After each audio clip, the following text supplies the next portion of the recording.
새해 우리 첫 번째 주일입니다. 오늘 주시는 말씀 보겠습니다. 신약 성경 에베소서 4장입니다. 에베소서 4장 22절로 32절까지입니다. 우리 함께 찾으셔서 우리 한 목소리로 교독으로 읽고요. 32절은 우리 합독하도록 하겠습니다. 에베소서 4장 22절입니다. 너희는 유혹의 욕심을 따라 썩어져가는 구습을 따르는 옛사람을 벗어버리고 하나님을 따라 의와 진리의 거룩함으로 지으심을 받은 새 사람을 입으라.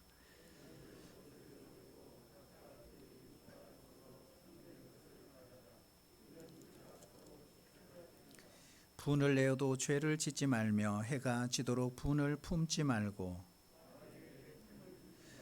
도둑질하는 자는 다시 도둑질하지 말고 돌이켜 가난한 자에게 구제할 수 있도록 자기 손으로 수고하여 선한 일을 하라.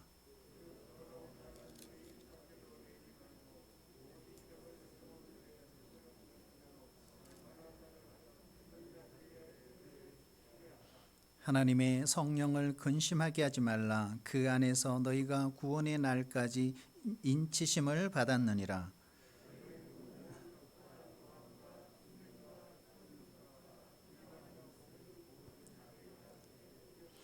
서로 친절하게 하며 불쌍히 여기며 서로 용서하기를 하나님이 그리스도 안에서 너희를 용서하심 같이 하라. 아멘. 새해가 밝았습니다. 여러분, 이 새해에도 하나님께서 우리를 복을 주시고 또 행복을 주시는 한 해가 되시기를 축복합니다. 우리 하나님은 복의 근원이시고 행복의 주인이십니다. 그래서 행복도 하나님이 주셔야 합니다. 우리 52주 주일 성수하시고 정말 예배의 주인이신 하나님 앞에 온전한 예배자로 살아갈 수 있기를 축복합니다. 저는 개인적으로 새해가 되면 꼭 떠오르는 세 가지 단어가 있습니다. 첫 번째는 일출, 떡국, 세배입니다. 동시에 저 추억 가운데 하나가 바로 부모님이 사주셨던 새 신발, 새 옷, 새 양말입니다. 그래서 이걸 신고 한 해 동안 살아라고 했습니다. 그리고 또 한 가지가 있어요. 바로 목욕하기입니다. 3, 40년 전에는 목욕탕이 흔하지 않았습니다. 그리고 제가 살았던 동네는 리 출신입니다. 목욕탕 자체가 없습니다. 그래서 1년에 한 번 행사 겸해서 연중 행사로 목욕탕을 갔던 기억이 있습니다. 우리가 한 해를 시작하면서 새해에 목욕을 하는 것은 사실 우리의 몸에 때를 베끼는 의미도 있지만 사실은 우리 마음속에 새해를 맞이하려고 하는 이 마음의 묵은 때를 씻는 그런 의미가 있습니다.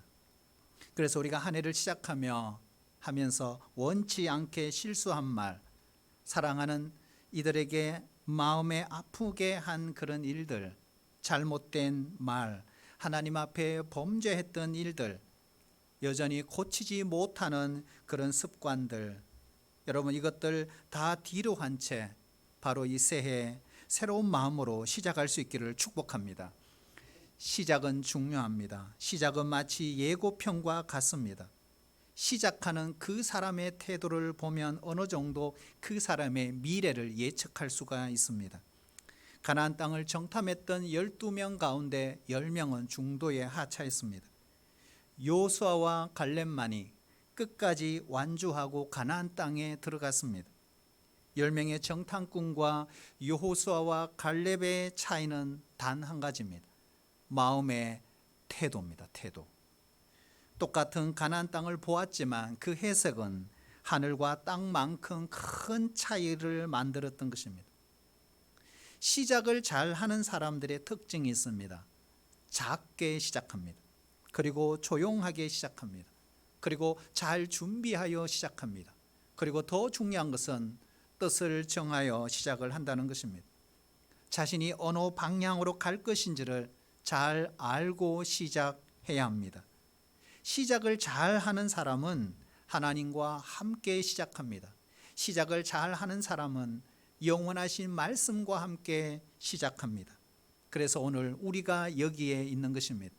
동시에 하나님께서는 우리에게 좋은 동반자를 허락하셔서 함께 시작하라고 말씀하시는 것입니다. 그래서 우리에게 교회를 주신 것입니다. 새롭게 시작한다는 것은 이처럼 우리가 아름답게만 생각할 것이 아닙니다. 어쩌면 두려움이 있고 광야의 길입니다. 한 번도 가보지 않는 그 길을 향하여 우리는 출발을 했습니다. 과거에 익숙한 것과 결별하여 낯선 땅에서 우리는 어쩌면 새로운 아침을 맞이하는 광야일 수도 있습니다. 우리 인생의 경험 그리고 경륜이 아무리 많다 할지라도 새로운 시작은 절대 쉽지 않습니다. 왜냐하면 우리가 새로운 시작을 하려는 순간 이미 시간이 흘러 시대와 상황은 우리가 생각한 것보다 엄청난 속도로 바뀌어져 있기 때문에 그렇습니다. 우리의 미래를 예측할 수 있는 사람은 아무도 없습니다. 하지만 우리에게 소망이 있습니다. 왜요? 우리의 미래를 붙들고 섭리하시는 소망의 하나님이 함께 하시기 때문입니다. 믿으세요? 여러분, 이 소망의 하나님을 찬양합니다. 그 소망의 하나님이 우리의 소망의 항구까지 인도하실 것입니다. 그러므로 오늘 지혜로우신 그 하나님과 함께 시작하는 새해가 되시기를 축복합니다. 그런데 새로운 시작은 저절로 되지 않습니다. 정말 새해가 되려면, 새날이 되려면 오늘 본문에 우리를 향하여 벗어야 될 옷, 입어야 될 옷이 있다고 말합니다. 우리는 옷은 상대방에 대한 예의입니다. 우리가 주일날 예배 드리러 올 때도 어떻게 해요? 하나님께 예의를 갖추어 우리가 하나님께 가장 단정스러운 옷을 입고 예배 현장에 오는 것입니다. 집에서 입는 옷과 외출 옷은 전혀 다릅니다. 예식장, 장례식장에 갈 때도 입는 옷이 다릅니다. 수영장에서는 수영복을 입는 것이 당연하지만 수영복을 입고 만약에 길거리를 활보한다면 이것은 상당히 파격적인 행동일 수 있습니다. 때와 장소에 맞게 옷을 입는 것은 우리의 문화고 그것은 예의입니다. 뿐만 아니라 이 옷은 신분을 표시합니다. 군인이나 경찰관들은 그들만의 제복이 있습니다. 법관은 바로 법에 맞는 법정에서 입는 옷이 있습니다. 의사는 병원에서 자신이 의사임을 가르치는 흰 가운을 입습니다. 죄수들은 죄수복을 입습니다. 신분이 바뀌면 입는 옷도 바뀌는 것입니다. 죄수가 형기를 마치고 추록을 하면 죄수복을 벗습니다. 그리고 평상복을 입습니다. 이처럼 우리도 신분이 바뀐 사람들입니다. 그렇다면 이 새해에 신분에 맞는 옷을 갈아입어야 합니다. 그러면 첫 번째 우리가 해야 될 일이 뭘까요? 바로 벗어야 될 것이 뭐냐? 따를까요? 옛사람을 벗어버려야 합니다. 옛사람을 벗어버려야 합니다. 오늘 22절을 우리 같이 한번 읽어볼까요? 22절 시작. 너희는 유혹의 욕심을 따라 썩어져가는 구습을 따르는 옛사람을 벗어버리고, 아멘. 여기 보면 벗어버리고 무엇을? 옛사람을. 자, 옛사람 여기 보면 세 가지 단어에 걸립니다. 첫 번째 뭘까요? 유혹이죠. 유혹. 두 번째 욕심. 세 번째 구습. 그러니까 옛사람은 세 가지를 상징합니다. 결국 옛사람은 세상의 유혹을 받는 사람이다. 두 번째 옛사람은 세상의 욕심에 이끌리는 사람이다. 세 번째 옛사람은 구습을 정리하지 못한 사람이다. 여러분, 구습이 뭘까요? 나쁜 습관입니다. 그런데 구습을 버리거나 고치기가 쉽지 않아요. 구습은 불쑥불쑥 우리 마음속에서 일어나서 힘을 발휘합니다. 기회만 있으면 되살아나 우리 안에 속성을 건드립니다. 담배가 본인의 건강과 가족의 건강 그리고 이웃의 건강을 해롭게 한다는 것은 이미 과학적으로 밝혀진 것입니다. 하루에 평균 2갑을 피우는 어떤 집사님이 계셨습니다. 물론 남자 집사님이에요. 요즘 여자분들도 많이 피우시더라고요. 그리고 검연학교도 다녀보고 껌도 씹어보았습니다. 그리고 이처럼 새해가 되면 결심했어요. 다짐해요. 하지만 6번이나 금년에 실패했습니다. 담배 끊기가 쉽지 않았습니다. 근데 어느 날 새해 예배에 참석했어요. 그런데 목사님이 이렇게 설교했어요. 여러분, 우리 하나님은 습관도 인생도 질병도 고치십니다. 이 말씀에 은혜를 받은 거예요. 그래서 그 순간 함께 기도할 때 주님께 이렇게 기도했대요. 하나님, 제가 담배를 끊기 위해 금년도 시도해봤습니다. 6번이나 실패했습니다. 담배를 끊는 것이 좋다고 생각하는데 잘 안 됩니다. 정직한 사람입니다. 담배 피우는 게 만약에 하나님의 뜻이라면 하루에 5갑을 피울 수 있는 능력을 주십시오. 만약 반대로 끊는 것이 좋다면 끊게 해 주십시오. 여러분, 혹시 담배 때문에 고민하시는 분들 이 새해에 한번 이런 기도를 하나님께 올려보시길 바랍니다.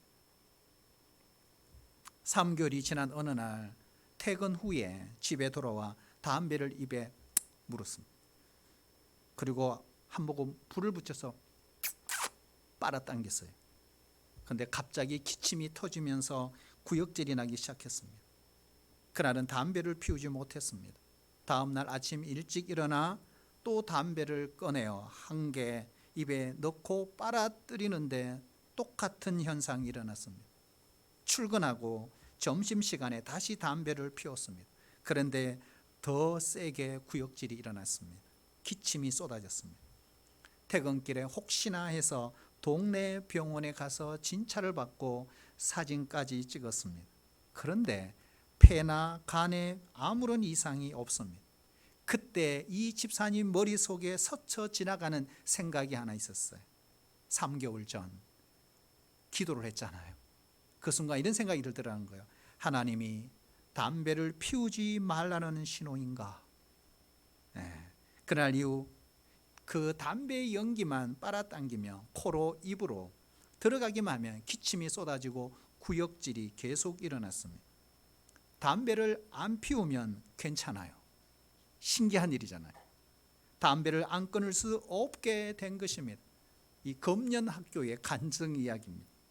따라 볼까요? 기도가 나쁜 습관을 고쳤습니다. 여러분, 우리도 새해를 시작하며 우리에게 있는 구습, 그것이 무엇입니까? 그것이 무엇이든 여러분 기도하면 하나님께서 끊어내게 하실 줄로 믿습니다.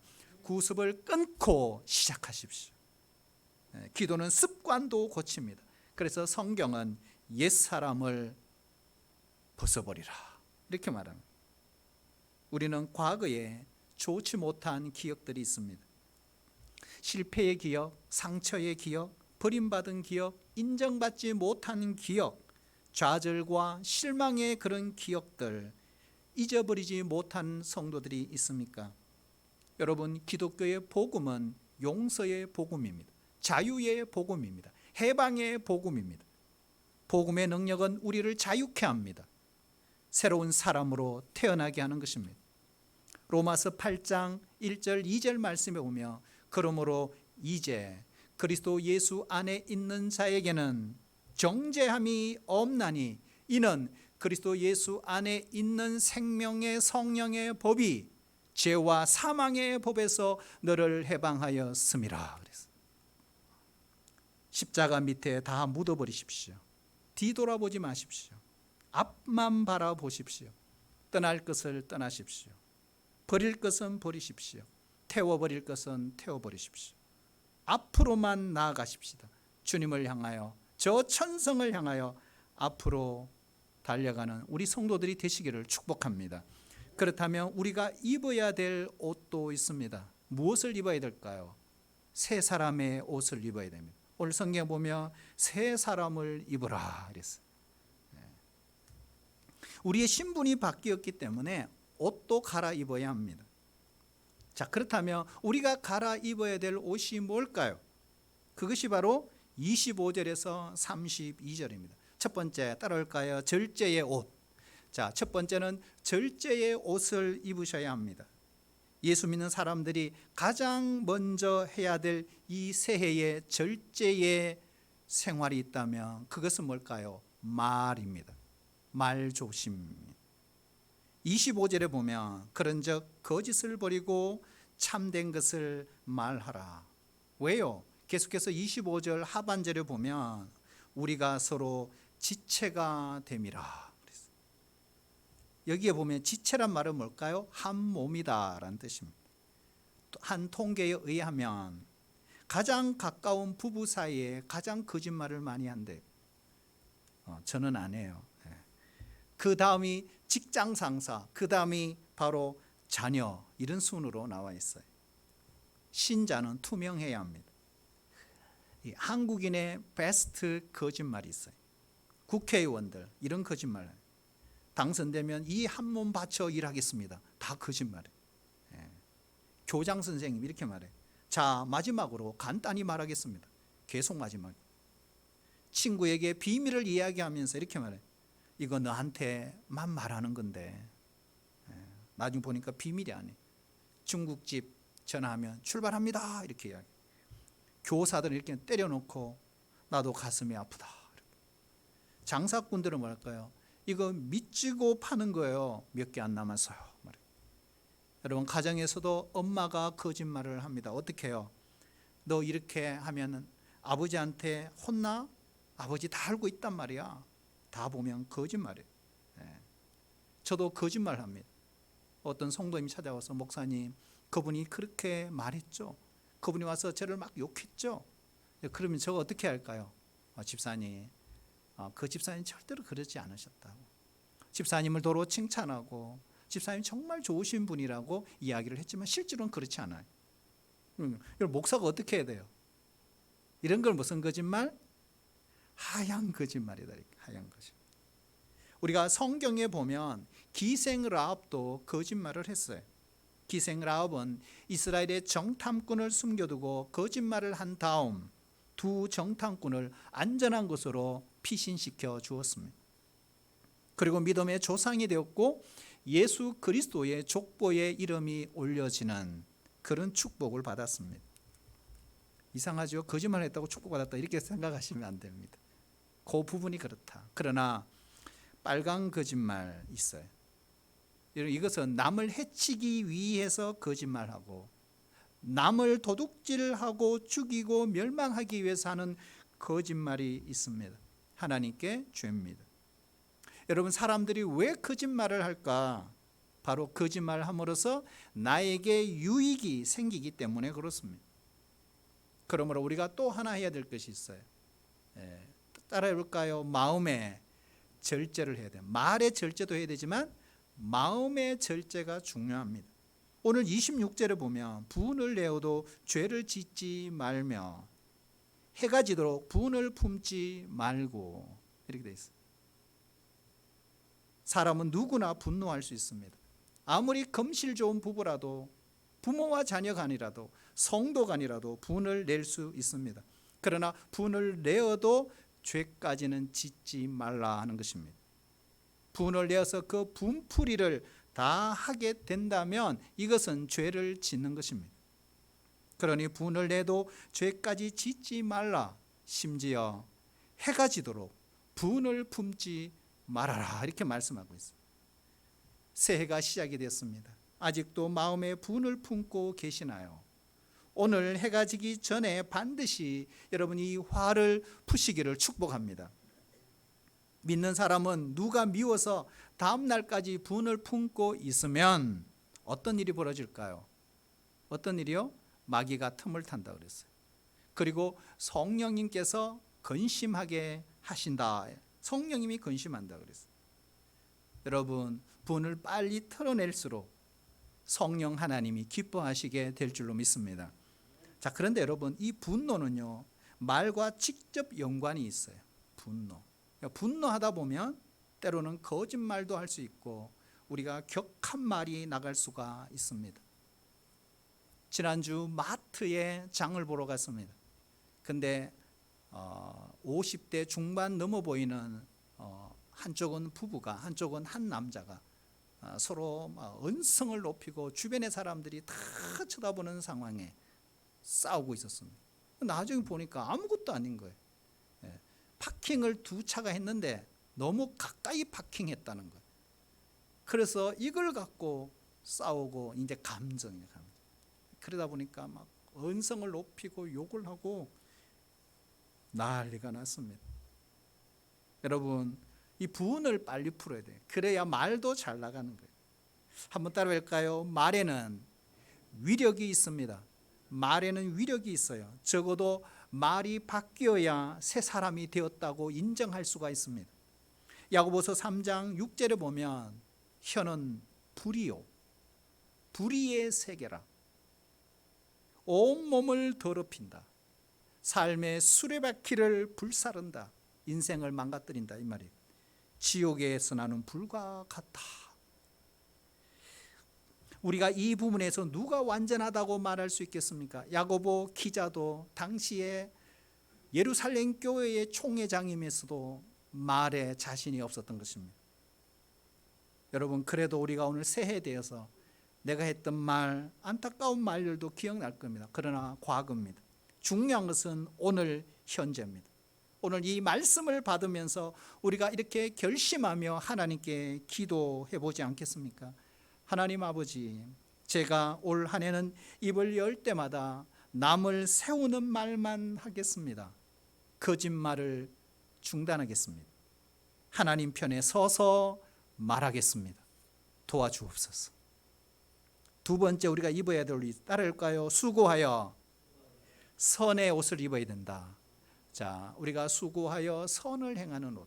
우리가 연초가 되면 항상 우리가 묵상하고 늘 하는 게 뭐예요? 말씀과 기도, 기도와 말씀으로 한 해를 시작하겠습니다. 근데 좀 구체적이 필요합니다. 특별히 오늘 두 번째, 수고하여 하나님 주신 그 복을 흘러보내는 사람들. 이런 사람들이 뭐예요? 새 옷을 입은 사람들입니다. 28절 보면 도둑질하는 사람은 도둑질을 그치고 제 손으로 어려운 사람들을 도와주어라. 선을 행하라. 자, 여러분, 도둑질을 그만하라 이런 뜻이잖아요. 이거는 바울이 에베소 교회에 편지를 보낸 거예요. 그러니까 에베소 교회 안에 도둑질하는 사람이 있었다 이 말입니다. 여러분, 그 유명한 에베소 교회도 도둑놈이 있었다면 오늘날 교회에 도둑놈이 없을까요? 네. 남의 집에 들어가 물건을 가져오는 것만 도둑질이 아닙니다. 현대 사회는 아주 다양해졌습니다. 예를 들어 회사 물건을 가져온다든지 아니면 일할 시간에 딴청을 하고, 여러분 이거 다 도둑질입니다. 예를 들어 어떤 고용주가 고용인을 고용했습니다. 그리고 약속했어요. 4시간, 하루에 4시간씩 일하기로. 그러면 내가 거기에 맞춰서 돈을 주겠다고. 그래서 이 A라는 사람은 정말 계약대로 4시간 충실히 일했습니다. 그리고 쉬는 시간에는 커피 한 잔도 했습니다. 그리고 다시 일했습니다. 근데 B라는 사람이 있어요. 이 사람은 30분 안에 4시간 할 일을 초스피드로 끝내버렸습니다. 그리고 3시간 동안 어떻게 해요? 빈둥빈둥 노는 것입니다. 여러분, 후자가 되면 안 된다는 거예요. 우리에게 약속했다면 우리가 생각할 때 그러잖아요. 30분 내가 할 일 다 했잖아. 여러분, 그렇지가 않아요. 그렇지가 않아요. 이런 경우도 있어요. 일을 시킨 후에 적당한 대가를 주지 않고 착취하는 것, 이것도 뭐예요? 도둑질입니다. 그런데 여러분, 더 중요한 것이 있어요. 도둑질로 그만두라, 여기에 그치지 않았어요. 한 걸음 더 나가요. 이것이 바로 우리가 입어야 될 옷입니다. 왜 우리가 장사합니까? 왜 우리가 직장 다닙니까? 우리가 왜 사업을 합니까? 그 목적이 뭐죠? 한 가지는 돈 벌기 위해서. 그런데 오늘 하나님은 그렇게 말하지 않아요. 돈 벌기 위해 장사하고 돈 벌기 위해 직장 다니고 돈 벌기 위해 사업을 하는 것이 아니라 다른 사람을 돕기 위해 열심히 일하라. 아무도 감동을 받지 않으십니다. 남서울 은혜교회에 우리 원로 목사님 홍정길 목사님이 계십니다. 근데 우리 홍정길 목사님이 담임으로 계실 때 그 당시 우리 교인들이 80억을 모금하여 이 장애인 학교를 세우게 됩니다. 그런데 이 80억을 모금하게 된 유명한 일화가 있습니다. 미랄 학교가 세워진 중요한 일화. 어느 날 목장 예배가 열렸습니다. 그날 성경 공부 주제가 구제였습니다. 성경 공부를 마치고 목장원들이 돌아가며 기도를 했습니다. 첫 번째 사람이 이렇게 기도했어요. 하나님, 제가 수고하고 노동해야 될 그 목표를 오늘 발견했습니다. 이제는 먹고 살기 위해 일하는 것이 아니라 바른 일을 위하여 일하게 하옵소서. 이렇게 돌아가며 기도하다가 형편이 어렵고 또 초신자였던 한 사람이 이렇게 기도했어요. 주님, 지금까지 제 먹을 것만 신경 쓰며 살았습니다. 훗날 주님이 오셔서 가난하고 병든 자, 굶주린 자들에게 어떻게 했느냐가 물으신다면 제가 뭐라고 대답해야 할까요? 이 기도입니다. 초신자였던 이분은 더덩거리며 꾸미지 않고 기도하다가 울음이 터뜨려졌습니다. 쌓아놓기 위해, 더 잘 살기 위해 열심히 일했는데 하나님은, 성경은 오늘 공부를 통해서 깨닫게 하신 것이 그것이 아니었다는 걸 알게 된 거예요. 주님 오시면 어떻게 합니까? 그 가난한 자, 병든 자, 굶주린 자. 그래서 울음을 터뜨리니까 목장원들이 다 그냥 울어서 울음바다가 되었습니다. 그래서 그날부터 그 목장에서 한 사람이 500원씩 구제 헌금을 따로 냈습니다. 지금으로부터 30년 전의 이야기입니다. 그것으로 어려운 그 사람들을 도와주기 시작했습니다. 담임 목사님이 광고를 해서 된 일이 아닙니다. 전 교회가 일어났어요. 자신과 전혀 상관없는, 자신의 교회와 전혀 상관없는 장애인 학교를 위해 80억 원의 헌금을 모금한 유명한 일화입니다. 먹고 살기 위해 일하지 않고, 쌓아놓기 위해 사업하지 않고, 다른 사람들을 돕기 위해 일하고 직장생활하고 사업을 해야 한다는 것입니다. 이것이 뭐예요? 우리가 갈아입어야 될 옷입니다. 내가 도울 사람이 없는지, 내가 도와야 할 사람이 없는지 돌아보아야 합니다. 미국에 하디라고 하는 사업가가 있었습니다. 경제가 어려워서 사업도 어렵게 되었습니다. 어느 날 그가 수입의 10분의 1을 교회에 헌금했습니다. 그것을 안 지인이 찾아와서 막 큰 소리를 치는 거예요. 아니 도대체 자네 이렇게 회사가 어려운데 부도 날 직전인데 어떻게 10분의 1을 교회에 헌금할 수 있단 말인가? 그때 하디가 이렇게 말했어요. 나는 헌금을 한 것이 아닙니다. 내가 도둑질한 것을 갚았을 뿐입니다. 그는 사업이 잘 될 때 11조를 도둑질했거든요. 사업이 어려워지자 비로소 깨닫는 거예요. 아, 이 사업이 하나님의 손에 달렸구나. 그걸 깨달은 거죠. 자기가 하나님의 것을 도둑질했을 때 깨닫고 하나님께 돌려드린 것입니다. 우리는 이 땅에 살면서 자칫 잘못하면 하나님의 것을 도둑질할 수도 있고요. 때로는 다른 사람의 것을 남모르게 도둑질할 수도 있습니다. 사랑하신 여러분, 인생의 목표를 세우십시오. 먹고 사는 것을 위해 일하지 않고, 쌓아놓기 위해 일하지 않고, 하나님 앞에 더 많이 드리기 위해, 다른 사람을 구제하기 위해 일하고 장사하고 사업할 수 있는 이런 축복이 있기를 주의 이름으로 부탁을 드립니다. 마지막으로 우리가 입어야 될 옷이 있어요. 그것은 경건의 옷입니다. 오늘 31절 우리 같이 한번 읽어볼까요? 31절요. 시작. 너희는 모든 악독과 노함과 분냄과 떠드는 것과 비방하는 것을 모든 악의와 함께 버리고. 좋은 것 하나도 없어요. 여기에 보면 악독이란 말이 있죠. 참 어려운 단어입니다. 날카로운 마음과 예리한 혀, 이런 뜻입니다. 말을 언급하는 거죠. 쉽게 말하면 남을 날카롭게 비판하는 것을 악독이다 이렇게 말합니다. 노함과 분냄 비슷해 보이지만 뜻은 전혀 다릅니다. 여기에 노한다는 것은 격분하는 걸 말하는 거예요. 분낸다는 것은 더 강합니다. 뿌리 깊은 적대감 이런 뜻입니다. 누가 나를 속상하게 했어요. 그래서 화가 났어요. 그래서 그 화를 꼭 품고 어떻게 하느냐? 기회가 오기만 해봐. 그래 어디 두고 보자. 이게 뭐예요? 분냄이에요. 기다리다가 기회가 오면 어떻게 해요? 단칼에 찌릅니다. 떠드는 것과 비방하는 거예요. 여러분 떠든다는 뭘까요? 흥분한 사람이 소리를 지르며 싸우는 거예요. 성경은 이걸 죄다 이렇게 말합니다. 비방하는 건 뭘까요? 당사자가 없는 곳에서 그 사람의 명예에 훼손을 가하는 것. 이게 비방하는 것이죠. 마지막으로 악의가 있어요. 악의.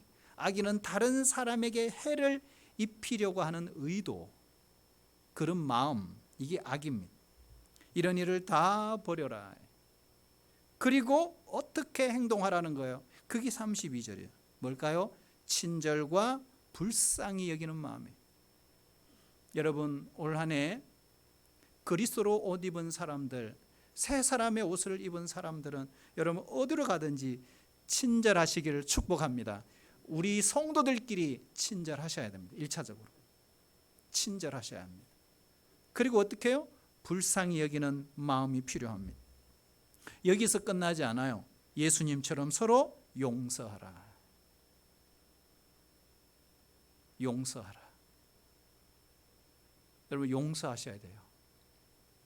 용서하셔야 돼요. 용서에는 세 가지가 있어요. 첫 번째, 기억에 두는 용서가 있어요. 기억해 두는 용서. 가령 예를 들면 내가 3년 전에 그 사람이 나에게 손해를 끼쳤습니다. 용서했어요. 근데 다시 한번 또 손해를 끼쳤어요. 그때는 어떻게 해요? 다시 기억하면서 3년 전의 일을 덜추는 것. 기억해 두는 용서예요. 용서는 했지만 기억해 두는 것. 두 번째, 잊어버리는 용서가 있어요. 이건 뭘까요? 용서해 주고 잊어버리는 것입니다. 언제 내가 그랬지? 잊어버리는 것. 하나님은 우리를 용서하시고 다 잊어버리시는 거예요. 그래서 우리가 그때그때마다 예배할 수 있는 이유가 그래서 그런 거예요. 마지막 하나의 용서 더 있어요. 마지막은 사랑하는 용서입니다. 잊어버리기만 하는 것이 아니에요. 사랑까지 하는 용서입니다. 네가 한 짓을 용서하고 없었던 것으로 하지만 다시는 너와 성종하지 않겠어. 이렇게 하는 사람도 있어요. 그러나 여러분 용서하고 잊어버리세요. 그리고 사랑을 더하세요. 이것이 예수님처럼 용서하는 것입니다. 하나님은 우리 죄를 다 용서하신 후에 마지막에 사랑해 주시는 것까지 용서를 하십니다. 적은 것부터 실천하십시오. 쉬운 것도 실천하지 않는데 어렵고 힘들고 어떻게 큰 것을 할 수 있겠습니까? 우리는 날마다 옷을 갈아 입어야 합니다. 여러분 신앙이라는 것은 한 번 구원받고 그 자리에 끝나는 게 아니잖아요. 우리는 예수님의 보혈로 새 사람이 되었지만 그 자리에 머물러 있는 것이 아닙니다. 날마다 새 옷을 갈아입어야 합니다. 지금까지 내가 어떤 말을 했느냐는 중요하지 않습니다. 지난 날을 잊어버리십시오. 진실로 회개했다면 하나님은 오늘 이 시간에도 우리의 모든 과거를 주님의 피로 정결하게 깨끗하게 씻어 주실 것을 믿습니다. 문제는 지금부터입니다. 이제 하나님이 원하시는 옷을 입으십시오. 진실의 옷, 선을 행하는 옷, 용서의 옷, 서로 사랑하는 옷을 입으세요. 그리고 하나님 앞에 인정받으십시오. 그리고 어두워져가는 이 세상을 밝히는 빛이 되십시오. 하지만 우리 힘으로는 불가능합니다. 그래서 하나님이 도와주십니다. 그러므로 하나님이 이 한 해 시작할 때 우리의 힘이십니다. 우리를 지켜주십니다. 힘내십시오. 그뿐만 아닙니다. 하나님은 우리에게 교회 공동체를 주셨습니다. 그리고 순이라는 걸 주셨습니다. 우리는 순모임을 통하여 이 믿음의 공동체를 하나님으로부터 선물을 받았습니다. 그러므로 광야 같은 이 험한 순례의 여정을 혼자가 아닌 서로 격려하며 함께 걸어갈 수 있게 되는 것입니다.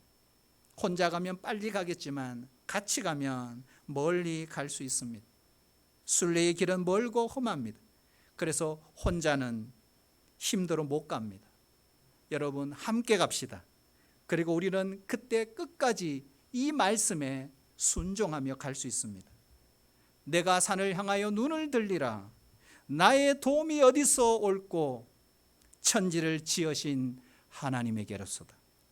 이 좋으신 하나님을 바라보고 함께 찬양하며 우리가 피곤할 때 서로 손을 잡아주고 소망의 항구에까지 열심히 달려가는 우리 귀한 한 해가 되시기를 주의 이름으로 축복합니다.